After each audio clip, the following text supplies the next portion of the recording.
का महायुद्ध, क्या ये लड़ाई सिर्फ जमीन के एक टुकड़े के लिए हुई थी या फिर ये उन कई छोटी बड़ी घटनाओं का नतीजा थी जिसके बाद सुलह का हर रास्ता हमेशा के लिए बंद हो गया? तो चलिए आज हम उन 3 बड़े मोड़ों को समझते हैं जिन्होंने इतिहास की इस सबसे बड़ी लड़ाई को होना तय कर दिया।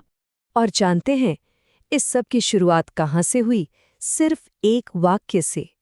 द्रौपदी के कहे ये शब्द सिर्फ एक इंकार नहीं थे, नहीं, ये तो वो पहली चिंगारी थी जिसने अभिमान और अपमान की ऐसी आग भड़काई जिसकी लपटों में पूरा कुरुवंश जलने वाला था। और ये सब शुरू हुआ एक बहुत ही भव्य आयोजन में, द्रौपदी के स्वयंवर में। कहने को तो ये एक विवाह का अवसर था, पर असल में यहीं पर पांडवों और कौरवों के बीच दुश्मनी के पहले बीज बोए गए।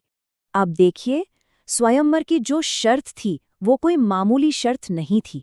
जरा सोचिए, ऊपर एक मछली घूम रही है और नीचे तेल के कड़ाह में सिर्फ उसकी परछाई दिख रही है, और उसी परछाई को देखकर मछली की आंख पर निशाना लगाना था। मतलब ये एक ऐसी चुनौती थी जो लगभग नामुमकिन थी। भारत के बड़े बड़े योद्धा आए, सबने कोशिश की, लेकिन कोई कामयाब नहीं हुआ। और फिर सभा में एक योद्धा उठा, अंगराज कर्ण। उन्होंने तो बड़ी आसानी से वो धनुष उठा लिया, उस पर डोरी भी चढ़ा दी। वो निशाना लगाने ही वाले थे कि द्रौपदी ने उन्हें रोक दिया। द्रौपदी ने जो कर्ण को सूतपुत्र कहकर मना किया, वो सिर्फ उनकी व्यक्तिगत पसंद नहीं थी, वो एक तरह से भरी सभा में किया गया सामाजिक अपमान था। और ये अपमान सिर्फ कर्ण का नहीं, ये उनके मित्र दुर्योधन का भी था। और बस इसी अपमान की आग ने उनके दिल में बदले की भावना को और भी भड़का दिया।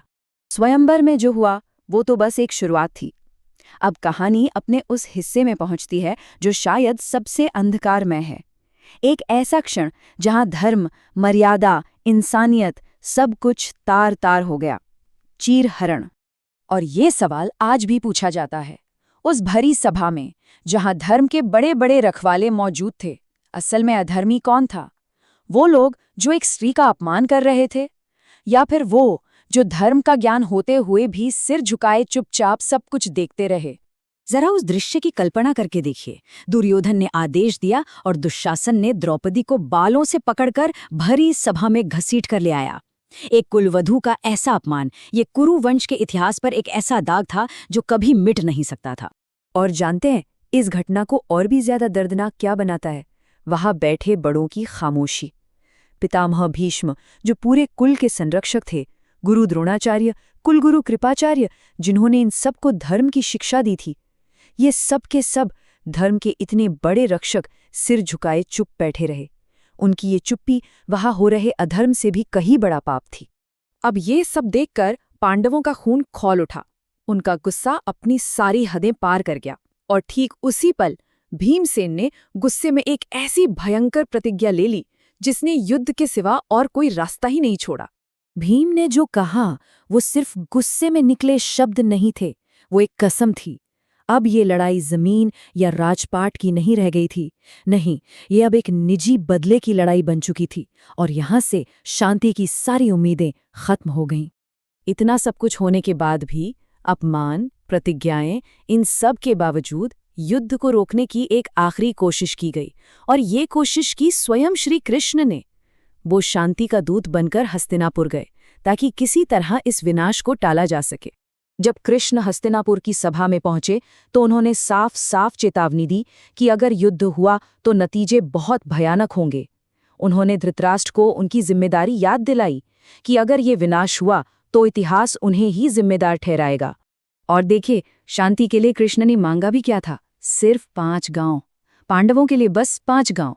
लेकिन दुर्योधन का अहंकार इतना बड़ा था कि उसके लिए ये भी बहुत ज्यादा था। उसका जवाब था, सुई की नोक के बराबर भी जमीन नहीं दूंगा। और बात यहीं खत्म नहीं हुई।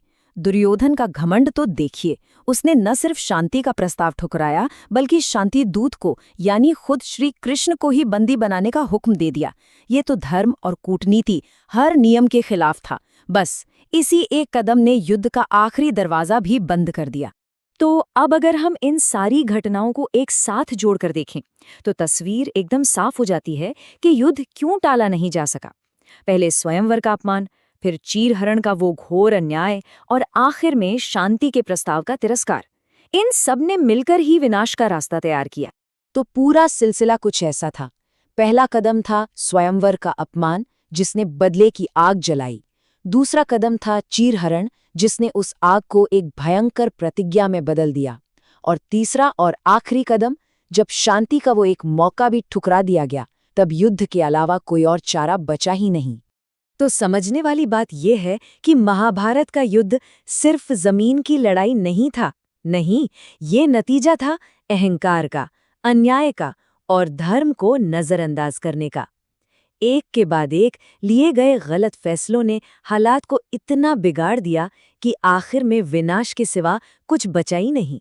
और ये पूरी कहानी हमें एक बहुत गहरे सवाल के सामने लाकर खड़ा कर देती है। जब समाज के रखवाले ही, वो लोग जिनकी जिम्मेदारी धर्म और न्याय की रक्षा करना है, वही अधर्म को देखकर खामोश हो जाएं, तो फिर इतिहास इस तबाही के लिए किससे जिम्मेदार ठहराएगा? इस पर सोचिएगा जरूर।